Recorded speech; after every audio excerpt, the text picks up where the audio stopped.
Hi everyone, Miss Crystal here with LP Design and Crystals Originals. And today in Flashback Mondays, I am going to talk to you about a picture from the past. And today that picture is a very simple sketch.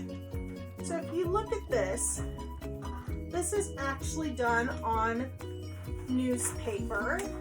I love the shape that it's just so square. And what I did was I used Crayola Slick Stick and Sharpie on it. So I laid down some colors after sketching it out and I overlapped it so it has this nice light blue on top, and underneath it has just solid colors.